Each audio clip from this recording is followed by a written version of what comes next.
Contextual presents.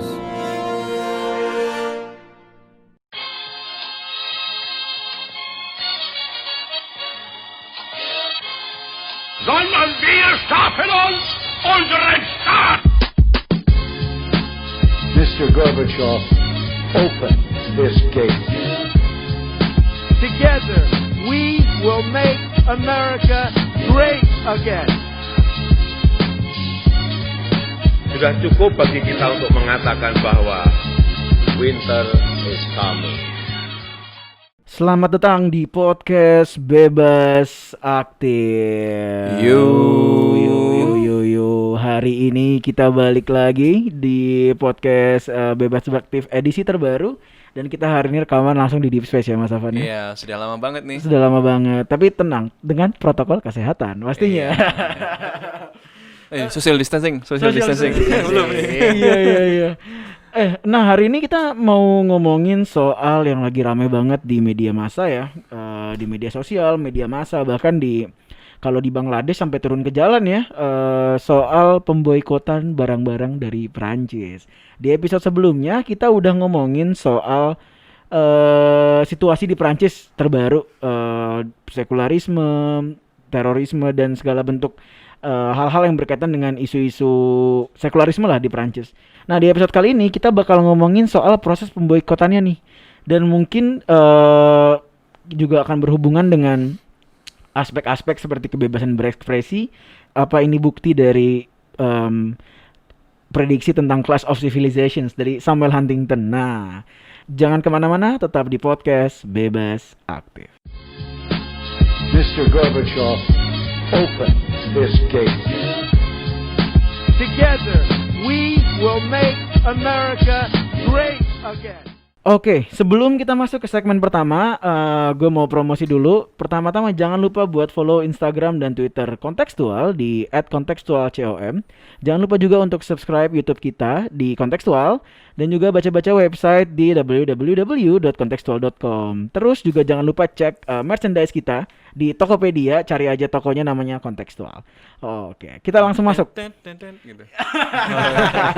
Pesan sponsor itu ya. Kita langsung masuk ke pembahasan kali ini ya. Mungkin gue mau nanya sama Jet. Apa sih Jet? Kenapa ada boikot sih Jet? Oke, jadi ini adalah kelanjutan dari yang kita omongin pekan yang sebelumnya mengenai kasusnya Samuel Paty yang mengalami pembunuhan secara sadis di pinggiran kota Paris di Perancis. Nah, menyusul dengan kasus Samuel Paty ini, kemudian muncul juga berbagai masalah yang ada di Perancis. Apa itu masalahnya? Komentar dari Presiden Prancis Macron ya, dia mengatakan bahwa Idolanya Abid. tapi lagi nggak ada Abid nih sekarang. Idolanya lagi. Presiden Macron ini dia mengeluarkan pernyataan bahwa katanya Islam ini adalah agama yang saat ini sedang mengalami krisis di seluruh dunia. Nah, selain itu juga dia juga menyebut bahwa kelompok Islam ini adalah kelompok yang separatis dari Prancis itu sendiri. Separatisnya dalam bentuk apa? Dengar di podcast sebelumnya. Nah, pernyataan Macron ini kemudian menimbulkan reaksi keras dari berbagai tokoh internasional. Presiden Turki Erdogan, juga Perdana Menteri Pakistan itu langsung meningkatkan ketegangan hubungannya karena memberikan kecaman yang keras terhadap pernyataan Macron ini, sekaligus juga kartun yang ada di Charlie Hebdo itu. Pun di negara-negara Arab dan negara-negara mayoritas Muslim dunia lainnya seperti Indonesia contohnya dan Malaysia juga mengeluarkan pernyataan yang cukup keras sebagai bentuk bahwa yang dilakukan oleh Charlie Hebdo itu bukan termasuk kebebasan berpendapat. Nah, itu yang menjadi latar belakang kenapa sekarang ini sedang ada boikot-boikotan. Ketika ada ketegangan itu muncul, maka langkah yang sudah diambil oleh para pemimpin ini sekaligus masyarakat muslim di seluruh dunia itu adalah melakukan boikot terhadap produk-produk yang diproduksi di Prancis. Nah, kira-kira bagaimana nih menurut Mas Sofan tentang boikot-boikot ini? Apakah efektif atau tidak nih kira-kira? Ya, gue mulai dulu dari kasusnya kali ya. Sekali lagi kita juga menyatakan duka cita kita dan belasungkawa ya atas peristiwa yang dialami kita semua di seluruh dunia akhir-akhir ini, termasuk di Perancis ya dengan pembunuhan Paty, tapi juga kemudian reaksi yang muncul setelah itu ya, seperti penusukan 2 orang perempuan keturunan Arab di dekat Menara Eiffel, dan kemudian berlanjut lagi baru beberapa saat yang lalu ada pembunuhan di gereja di kota Nice ya. Bacanya gimana sih? Nice ya, di kota Nice gitu. Yang kemudian memunculkan eskalasi yang ya semakin mengkhawatirkan. Nah, menurut gue ini menunjukkan ada alih-alih Clash of Civilization. Ini retorikanya barangkali Clash of Civilization, tapi alih-alih Clash of Civilization menurut gue sih ini adalah apa istilahnya, kesalahpahaman ontologis gitu.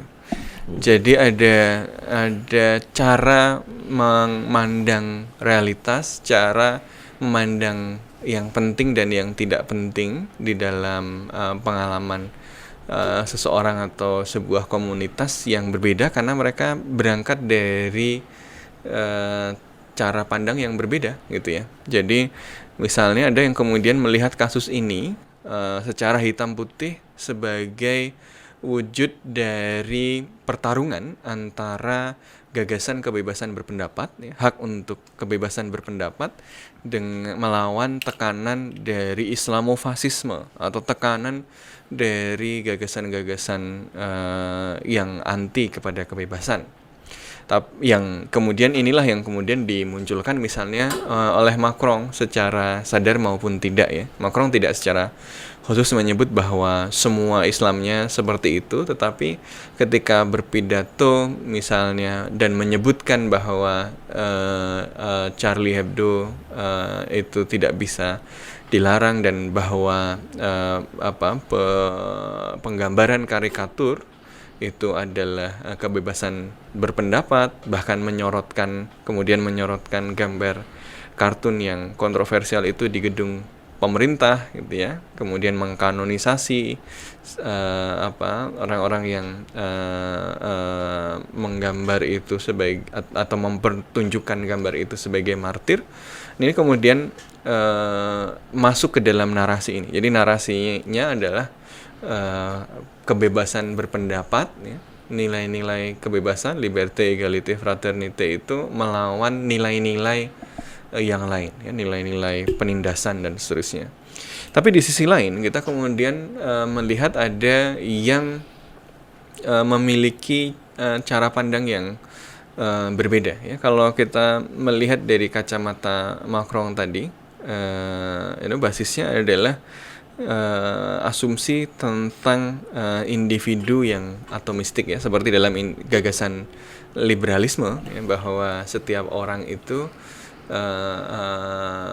hakikat utamanya ya si orang itu, si individu itu, dan yang kemudian mendefinisikan orang itu adalah apa yang melekat pada orang itu tanpa ada hubungannya dengan yang lain. Jadi dia atomistik. Dan setiap individu yang atomistik itu punya kebebasan yang nggak bisa diganggu gugat tadi.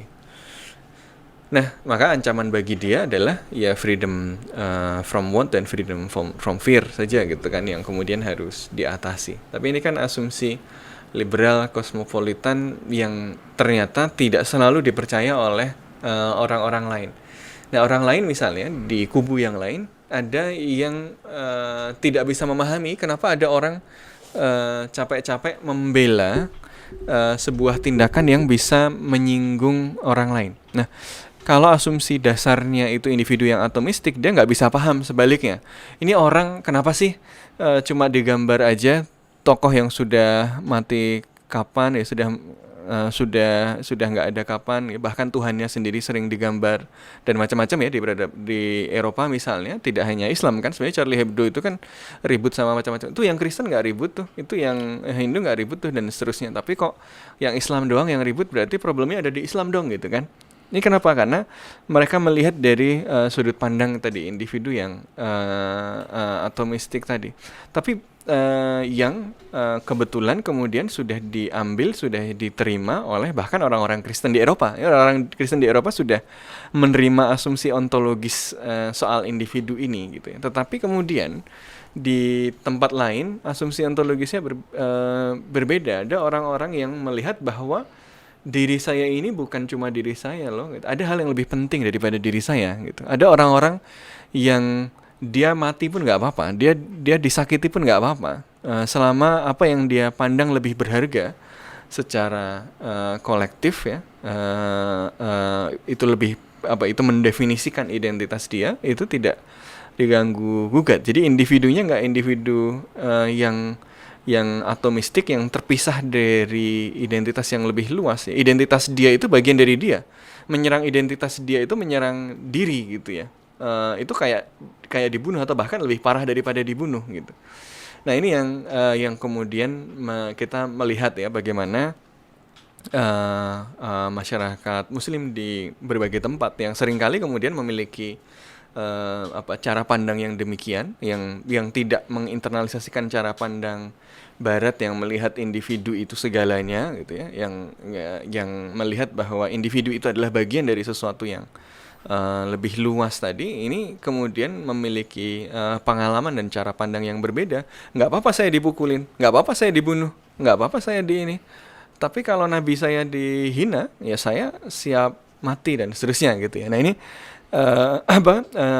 cara pandang yang sama sekali berbeda, yang sayangnya kemudian tidak coba dijembatani gitu ya oleh Macron ya. Alih-alih menjembatani dan mencoba saling mengerti cara pandang ini, Macron malah kemudian memaksakan asumsi ontologis individu yang atomistik tadi, dan tadi yang dibandingkan adalah ya agama lain digituin nggak apa-apa kok kalian marah, masalahnya ada di kalian dong gitu. Misalnya nih banyak yang kemudian berargumen seperti itu. Nah bagi Eropa yang masalah bukan itu. Orang beragama di Eropa memang sudah post religious gitu ya. Memang mereka mungkin sudah nggak terlalu peduli sama agamanya. Ini pengalaman yang berbeda dari orang-orang di dunia Islam misalnya. Tapi Eropa punya pengalaman historis sendiri yang juga punya kesakralan sendiri. Misalnya begini, ada nggak orang di Paris gitu kemudian di tengah jalan bikin simbol Hitler ya, kemudian menafikan Holocaust. Ya, bermasalah dia gitu. kan dianggap sebagai Iya. pelanggaran hukum juga gitu ya. Bahkan dalam banyak kasus mengkritik Israel itu dianggap sebagai antisemit ya, dianggap sebagai sesuatu yang melanggar hukum juga gitu loh. Lah kenapa yang satu dianggap bermasalah, yang satu tidak dianggap bermasalah? Karena ada pengalaman khusus sendiri. Bukan berarti kemudian kalau begitu kita boleh dong harusnya antisemit. Bukan. Poin saya justru adalah Eropa punya pengalaman khusus yang membuatnya sangat sensitif kepada hal seperti itu. Sebagaimana seharusnya Eropa bisa memahami, seharusnya Prancis memahami bahwa ada pengalaman khusus dari manusia lain, dari peradaban lain yang punya sensitivitas yang lain juga gitu loh. Tapi kalau misalnya saya boleh nanggapin Mas, pasti kan terbenturnya sama ya lu kan pendatang di negara gua. Nah, gitu kan. Lu kan bukan udah berapa generasi, lu paling baru generasi 1 atau 2 gitu tinggal di sini. Nah, gimana sebenarnya bukan karena kan episode ini bakal fokus ke boikot dan ke respons kita kan, sebenarnya respons negara Muslim, respons negara lain juga atas apa yang dilakukan oleh Presiden Macron. Nah, dan mungkin ini juga penting banget buat kita tahu gimana sih biar at least imigran itu bisa terintegrasi juga dengan lebih baik gitu. Maksudnya respons apa yang sepantasnya bisa diambil. Oh, mungkin Ikhlas juga boleh nambahin. Oh iya, jadi kalau dari gue sih khususnya buat persoalan imigran itu ya. Jadi kalau yang gue tahu emang kayak yang dibilang Mas Sofwan tadi, gue setuju banget. Emang ada perbedaan pengalaman historis ya, sehingga ada perbedaan juga dalam cara pandang ontologis gimana sih sebenarnya memaknai kebebasan berpendapat itu. Nah, dalam hubungannya dengan imigran gitu misalnya, kalau gue melihat ada beberapa negara-negara di Eropa, lupa di Skandinavia itu negara Norwegia atau Swedia gitu ya, yang dia itu Swedia ya, ini tuh menerapkan program asimilasi. Jadi kayak ada kelas-kelas yang emang secara khusus ngajarin sebenarnya ini loh cara-cara. Tiongkok juga punya program asimilasi. Asimilasinya bahasa Uighur. kelas reedukasi.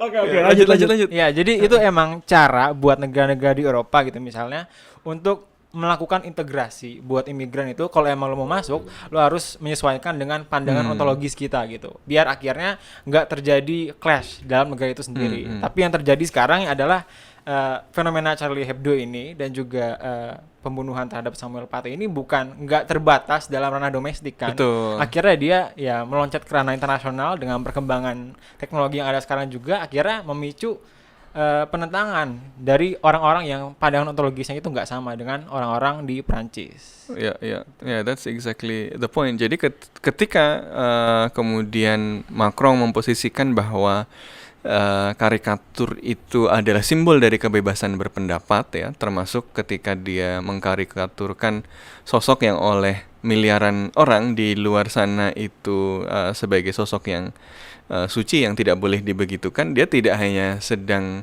ribut sama orang Muslim Prancis saja kan gitu loh. Dia itu kan kemudian mengganggu keamanan ontologis dari orang yang ada di luar itu juga gitu kan, yang merasa dan melihat bahwa si simbol ini atau figur ini itu adalah bagian yang tidak terpisahkan dari individu-individu Muslim ini gitu ya. Makanya kemudian ada respon dari negara gitu, dari negara-negara Muslim yang sebenarnya pasti semuanya juga mengutuk dan mengecam kejadian-kejadian seperti apa yang terjadi di Samuel Paty atau yang di Nice juga gitu ya. Jadi dan kemudian memicu respon berupa boikot terhadap produk Perancis. Kalau menurut gue sih boikot produk Perancis ini lebih ke reaksi saja ya, untuk menunjukkan kepada Perancis bahwa dengerin dulu dong gitu. Kalau gini, karena yang terlihat adalah ada kesombongan ya, ada klaim kebenaran yang terus dipaksakan gitu untuk melihat masalah ini. Tapi klaim kesombongan ini membuat dia tidak mendengarkan realitas dan fakta lain. Termasuk misalnya kalau kita melihat ini misalnya sekedar sebagai gambar hitam putih antara kebebasan ala Eropa, kebebasan Eropa melawan Islamofasisme, maka kemudian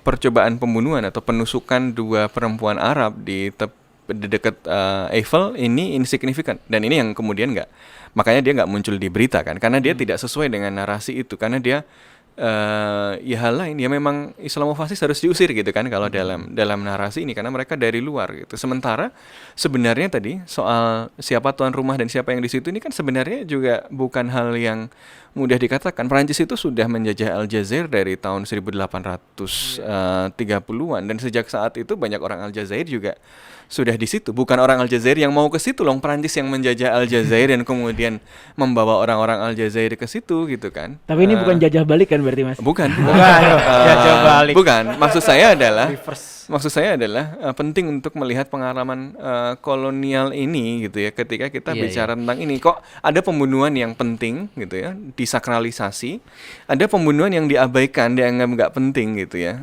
Ketika bicara ini misalnya seakan-akan imigran yang salah, karena ngapain kalian pergi ke Perancis, kalian benci nilai Perancis kok ke sini. Loh, lihat dulu dong konteks historisnya, siapa yang mendatangkan ke sini, lalu nilai Perancis itu seperti apa gitu. Dia apakah kemudian memang selalu semulia itu misalnya. Sampai tahun 60-an dia masih bunuhin jutaan orang Aljazair loh. Ada 1,5 juta yang dalam proses revolusi Aljazair itu dibunuh oleh Prancis. Ada sekitar 10 juta orang Aljazair yang terbunuh selama masa penjajahan Prancis. Ada 300 orang yang tahun 60-an itu dibunuh di Prancis ya, di Prancis sendiri, orang-orang Aljazair itu oleh Prancis, mati di jalan-jalan gitu loh. Jadi seharusnya ini bukan kemudian untuk kamu begitu juga kita bunuh juga, enggak gitu. Poin saya bukan kemudian hitam putih yang di sana dipertahankan dan hitam putih yang di sini dipertahankan juga, bukan. Poinnya adalah yuk kita sediakan ruang yang lebih luas untuk saling mendengar gitu loh.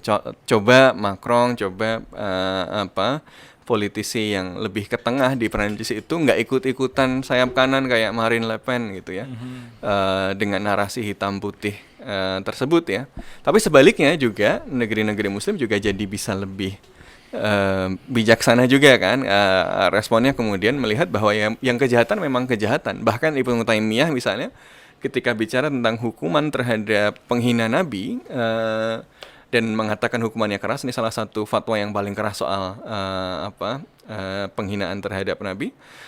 Dia juga mempersyaratkan hukuman itu harus dilakukan sama yang punya otoritas, nggak bisa dihukumin sendiri gitu kan. Jadi dari segi, bahkan dari perspektif yang paling keras itu pun ini salah secara kaidah hukum misalnya. Nah, jadi ini seharusnya dari sudut pandang manapun itu orang sebaiknya malah lebih banyak mendengar gitu ya. Nah, makanya menurut gue sih boykot ini semoga bukan jadi sarana untuk memperparah kondisi karena masing-masing ngotot dengan asumsi ontologisnya masing-masing, tetapi menjadi cara untuk menciptakan kejutan supaya semua pihak mau saling mendengar gitu.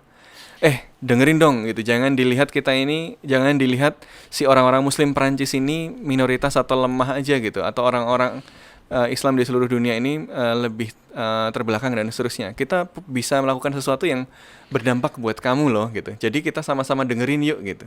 Jadi semoga ini bukan ekspresi pertarungan untuk memperebutkan dan mengklaim kebenaran dan yang lain salah tadi. Ini semoga menjadi alat untuk mengingatkan bahwa ayo kita saling mendengarkan dong gitu. Kalau enggak kita sama-sama rugi loh gitu.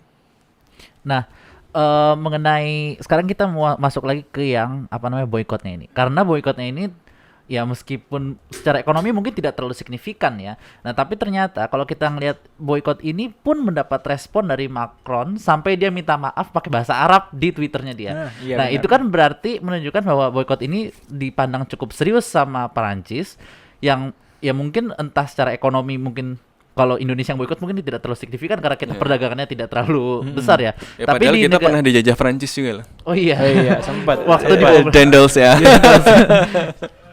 Jajahan yang dijajah gitu ya. Terus abis itu kasihan banget super penjajahan. Nah, tapi buat negara-negara yang di Timur Tengah khususnya yang bekas jajahan Prancis itu nilai perdagangannya cukup signifikan dengan Prancis gitu ya. Nah, ketika ada ancaman boikot ini apalagi di negara-negara Arab sampai di rak-rak supermarket barang-barang Prancis itu dibuang-buangin gitu kan ya. Nah, itu kan dianggap sebagai ancaman oleh Prancis. Ya berarti Macron sendiri melihat bahwa dia melihat bahwa reaksi dari negara-negara Arab ini tidak seperti yang dia harapkan. Kan dia mengharapkannya kita bikin narasi bahwa kita harus menghapus organisasi-organisasi yang fasis ekstrim, Islam ekstrim ini, ternyata justru disambut dengan pemboikotan yang membuat Prancis itu merasa akhirnya terancam. Kalau dari gue pribadi sih ngelihat memang itu kecelek sih kalau buat gue sih. Menurut gue ya Macron itu kecelek karena dia itu nggak memperhitungkan, ini menurut gue ketika ngomong itu memperhitungkan audiens internasional dari Arab, dari negara-negara Islam. Masalahnya adalah dia berbicara sebagai seorang Macron, bukan kayak presiden dari negara yang tidak berpengaruh gitu. Prancis pasti 10 besar negara di dunia gitu kan kalau misalnya kita bisa taking into account. Dan tadi juga pernah menjajah, harus ada sebenarnya timbal balik ke mungkin ke Aljazair, Lebanon, di masa lalu, di masa lalu. Jadi dia nggak taking into account itu dan akhirnya ada luka yang belum kering ditaburin garam jadi ini makanya respons kalau tadi yang Majid bilang, menurutku responsnya memang ya akhirnya dia sekarang lagi soften the damage ya istilahnya itulah lagi pelan-pelan menutup luka-luka yang dia salah omong kemarin. Dan mudah-mudahan sih selama ini kan Macron memang mencitrakan dirinya sebagai seorang sentris ya. Betul. Ya mudah-mudahan sih memang ini upaya dia untuk menyeimbangkan kembali kesentrisannya dia kemarin. Dan menurut gue tren yang positif ya. Kalau kemudian dia melihat bahwa ini respon dari masyarakat internasional ya, komunitas muslim internasional seperti itu, ya barangkali kemudian dia berpikir dan memikirkan ulang juga posisi dia di dalam diskursus politik domestik. Ini kan sebenarnya Macron kenapa kemudian menjadi misalnya mengikuti retorika Le Pen dengan menyalahkan mengkomunalisasi masalah ini gitu ya. Jadi masalahnya yang sebenarnya fringe kelompok-kelompok ini tapi kemudian digunakan untuk memukul dan melabel komunitas yang lebih besar ya, seperti kelompok-kelompok anti Islamofobi yang mau ditutup dan seterusnya itu ya. Jadi sebenarnya kan karena pertimbangan politik domestik ya, kondisi ekonomi turun, COVID parah, penanganan yang nggak terlalu bagus ya, sampai teman kita kemarin sempat kena kena nggak sih? Habib kena nggak sih? Waduh. Gejala. gitu ya, dan macam-macam gitu ya, kan popularitasnya turun gitu, sehingga ya dia merasa perlu memobilisasi dukungan dengan agak-agak ke sayap kanan, dan ini kan mengkhawatirkan. Semoga ini respon internasional yang seperti ini dari negeri-negeri dunia Islam misalnya ini bisa knock some sense gitu ya. Macron itu ya memang bagusnya di tengah gitu loh. Agak-agak jangan kemudian terjebak pada retorika hitam putih sayap kanan tadi gitu. Tapi lebih tadi membangun dialog, mencoba memahami asumsi ontologis orang lain gitu.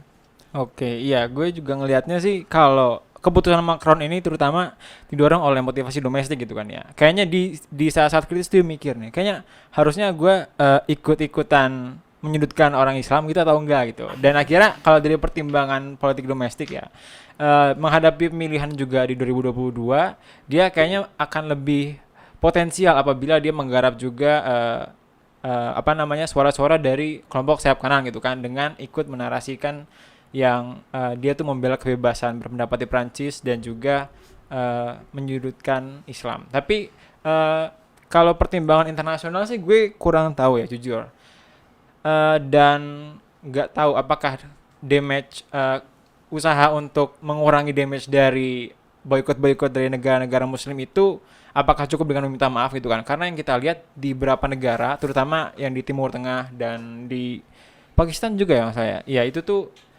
apakah udah ada peletakan kembali barang-barang Prancis di toko-tokonya kan enggak gitu. Tapi untungnya mungkin ya enggak semua negara Muslim itu sekeras itu gitu. Ada yang responsnya itu keras sampai Perdana Menteri sendiri yang ngomong, sampai Presiden sendiri yang ngomong. Tapi kalau dari Indonesia sendiri kan cukup moderate gitulah. Dia nggak sampai narik barang-barang dari toko. Bahkan yang ngomong sendiri bukan Menlunya kan, tapi siapanya gitu. Yang ngomong Twitternya. Menlu. Akun Twitter Kemenlu. Kurang keras gitu loh. Kalau buat berapa orang di Indonesia mungkin ya ini. Tapi sudah pas itulah. Ya sudah cukup lah. Dan mudah-mudahan kembali ke tengah. Nah ini segmen 1 kita tutup dulu kali ya sampai sini. Udah setengah jam juga. Kita masuk ke segmen kedua. Kita bakal ngomongin soal kalau kita udah ngomongin yang kayak gini-gini, apa benar kita menuju ke arah prediksinya Clash of Civilizations? Tetap di podcast Bebas Aktif. Mr. Gorbachev, open this gate. Together, we will make America great again. Oke, kita masuk ke segmen kedua. Tadi gue udah ngasih sneak peek bahwa kita bakal ngomongin apakah ini gejala baru. Bukan gejala baru, gejala lain dari fenomena Clash of Civilizations yang diprediksi dalam tulisannya Samuel Huntington. Mungkin gue mau mulai dari Majid dan Ikhlas dulu ya. Tapi Majid dulu ya. Menurut lo gimana nih Jid tadi soal Clash of Civilization ini? Ya sebenarnya kalau melihat tesisnya Clash of Civilization-nya Huntington, ini mungkin bisa terlihat sebagai indikator-indikator menuju ke situ. Tapi kalau justru saya melihat ini lebih kepada pertentangan dua kutub yang semakin lama semakin menjauh nih dua kutub ini, dan yang di tengahnya itu semakin berkurang orang-orang yang ada di tengahnya. Karena ya mungkin tadi secara politik praktis ya lebih enak untuk punya posisi antara di kiri atau ya di kanan, antara yang pro A atau yang pro B. Nah jadi ketika ada satu kejadian ini muncul, dia menarik orang yang di sebelah kanan semakin ke kanan, yang di sebelah kiri semakin ke kiri. Orang yang yang world view-nya ya tadi sudah dibilang ya. Jadi yang world view-nya benar-benar membela world view-nya Prancis yang sekuler, yang tidak lebih menekankan pada individu yang liberal itu semakin menarik jauh ke sisinya, kutubnya dia. Dan juga orang-orang yang berada di kawasan dunia Islam yang melihat Islam itu sebagai agama yang profan, agama yang harus dibela, nabinya merupakan sosok yang suci yang tidak boleh tidak boleh digambar, bahkan digambar secara normal sih tidak boleh, apalagi digambar secara penghinaan gitu ya. Itu tidak boleh. Akhirnya pun semakin menarik ke kutubnya dia sendiri. Akhirnya ya pertentangan dua kutub ini semakin membesar. Apakah Clash of Civilization itu perlu dilihat dulu, karena kalau dilihat tesisnya Huntington itu, Clash of Civilization kan memang paling potensial itu antara civilizationnya Western dengan civilizationnya Islam. Tapi Islamic Civilization ini pun kan tersebar di banyak tempat ya, nggak hanya Timur Tengah, bahkan Asia Tenggara pun itu dalam kasus ini itu memposisikan diri sebagai membela yang mengkritik kebebasan pendapat ala Prancis itu, tapi dengan cara-cara yang lebih soft daripada yang ada di Timur Tengah. Tapi itu kan berarti menunjukkan bahwa yang namanya Clash of Civilization itu tidak sesederhana itu gitu loh. Jadi ada hal-hal yang bahwa secara geografis pun secara pemikiran, dan yang lebih akarnya lagi adalah bukan di civilization-nya tapi adalah di world view-nya, cara pandangnya dia gitu. Nah mungkin kalau dari Ikhlas mungkin gimana, Ikhlas? Kalau gue terkait tesisnya Clash of Civilization Huntington ya, gue pengen meng-highlight tadi sih yang dari Majid juga, bahwa civilization di dunia itu juga nggak terbagi sesederhana itu gitu. Dan kalau gue lihat sendiri dari pembagian Huntington itu ada banyak banget civilization sih, ada Western, ada Orthodox, Islamic, Buddhist dan lain-lain kan. Jadi kalau menyederhanakan dunia itu semuanya akan clash di antara dua itu kayaknya agak kurang masuk akal gitu kalau menurut gue. Dan bagaimana hal-hal kultural ini bisa menjadi drive untuk ada clash, apalagi yang besar gitu ya. Kalau ini kan baru sampai taraf boycott kita lihatnya, itu agak gimana? Kalau gue juga kurang make sense, karena bisa dilihat juga kalau dari ada power baik pun ekonomi ataupun militer gitu tetap berpengaruh gitu. Nggak cuman karena perbedaan kultural yang kemudian semakin intensif bisa kemudian pecah clash antara dua civilizations ini. Kalau Mas Sofwan? Ya, Clash of Civilization ini bisa menjadi sebuah self-fulfilling prophecy gitu ya, karena dia simple dan bahkan mensimplifikasi dengan sangat luar biasa ya, menyederhanakan banyak hal. Dan karena sederhana itu dia menjadi powerful untuk menjadi narasi bagi orang-orang yang membutuhkan penjelasan yang sederhana untuk memobilisasi massa, untuk memobilisasi konflik ya. Para konflik entrepreneur, political entrepreneur ini pasti sangat menyukai Clash of Civilization ya, karena dengan membagi dunia secara sederhana, dengan peradaban ini semua orang seperti ini dan seterusnya, maka kemudian dia akan mudah membuat gambar hitam putih untuk kepentingan mobilisasi politik itu, tidak hanya di Prancis tapi juga di Turki, juga di Pakistan, juga di Indonesia, di mana-mana gitu ya. Jadi saya kira apakah ini gambaran bahwa Clash of Civilization itu benar? Kalau menurut saya tidak. Kalau ini menurut saya justru gagasan Clash of Civilization kemudian menjadi justifikasi dan menjadi dasar yang kemudian dimanfaatkan oleh para political entrepreneur tadi untuk melanggengkan ketegangan-ketegangan yang tadinya adalah problem politik yang kompleks, tapi kemudian disederhanakan menjadi hitam putih, menjadi isu eksistensial sebuah peradaban ya. The West is under attack ya, Yuristan ya, Eurabia misalnya atau sebaliknya di dunia Islam ini perang salib yang belum selesai ya, dan seterusnya gitu. Nah, jadi pandangan hitam putih ini kemudian dijustifikasi oleh Clash of Civilization, makanya dia sangat disukai oleh para political entrepreneur, para konflik entrepreneur gitu ya. Jadi justru mereka menggunakan ini. Jadi ini bisa jadi self-fulfilling prophecy. Dia menyederhanakan yang kompleks, tapi kemudian membuat kita abai pada masalah sebenarnya. Masalah sebenarnya itu kompleks gitu. Ada persoalan ketimpangan di Eropa, di Prancis, di Banlieue, ada problem pengalaman kolonial, ada problem globalisasi dan seterusnya yang seharusnya kalau mau menjawab itu justru melihatnya harus makin komprehensif, mendengarkan sebanyak mungkin orang sehingga ada solusi yang beradab ya, yang baik untuk semua orang, yang titiknya bisa disepakati oleh semua orang. Tapi kita justru menjauh dari solusi itu karena kemudian lebih gampang untuk menjelaskannya dengan class of civilization, dengan meng-otherkan yang lain, meliankan yang lain, solusinya gampang. Kenapa kita kondisinya begini? Oh, gara-gara imigran, hajar aja imigran itu, usir aja imigran itu, gitu kan. Beda dengan misalnya, kenapa kita begini? Oh, karena ada problem struktural, ada ini dan itu yang harus diselesaikan satu persatu, itu kan susah. Buat konflik entrepreneur, political entrepreneur lebih mudah cari kambing hitam, lebih mudah mengkomunalisasi masalah, lebih mudah bikin masalah hitam putih. Dan ini nggak cuma Perancis ya. Ya tadi politisi-politisi di negara-negara Islam tadi juga kemudian melihat ini sebagai kesempatan untuk memobilisasi dukungan politik kan. Oh, ada hitam putih ini nih, pakai nih gitu ya.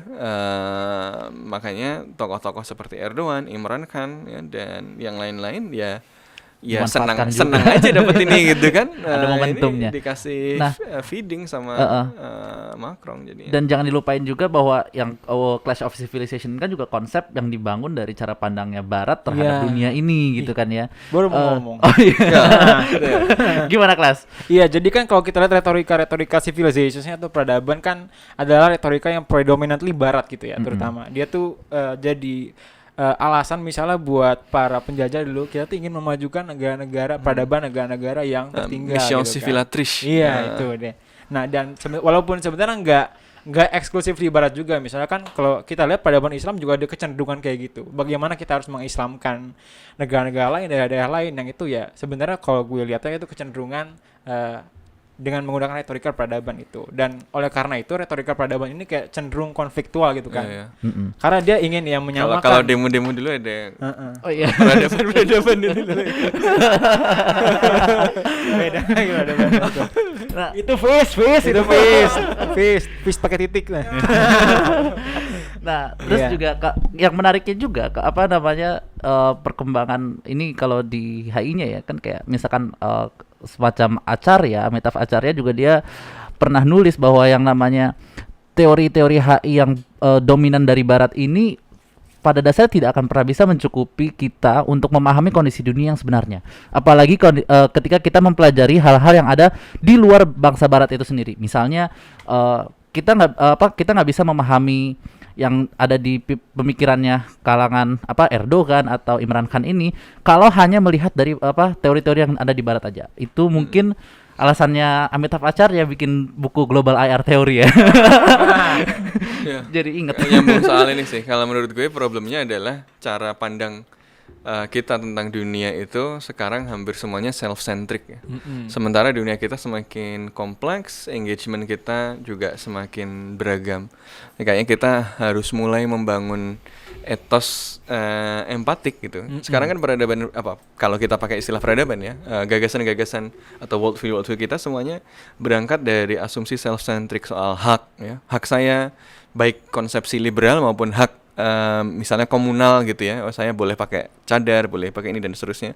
Tapi lupa bahwa hak itu juga punya hal lain gitu. Ada orang lain, tidak cuma diri kita. Jadi kita harus membangun etos empatik menurut saya dari tradisi liberal maupun dari tradisi Islam, dari tradisi yang lain-lain juga gitu ya. Termasuk barangkali tradisi kiri juga bisa barangkali nggak sedeterministik itu juga gitu kan. Nah, ini ada etos empatik menurut saya kuncinya sih. Mau mencoba mendengarkan yang beragam. Nah, ini yang coba kita bangun di kontekstual ya. Makanya Hafiz nggak diusir-usir. Kalau tapi untungnya saya kuliah 4 tahun di FISIP gak pernah diusir. Nah ya. Segitu dulu kali atau Majid Oke. ada mau tambahan? Udah sih kayaknya cukup. Udah segitu aja kali ya. Terima kasih buat teman-teman yang sudah dengerin podcast ini. Jangan lupa kalau misalnya memang kalian marah, sebel atau apa, ya itu hak individu kalian untuk memboikot atau mau apa. Tapi yang pasti kita berharap sih violence digunakan seminim-minimnya. Kalau bisa jangan sampai ada violence. Gitu aja. Sampai jumpa di episode-episode selanjutnya. Yuk, Dadah. dadah.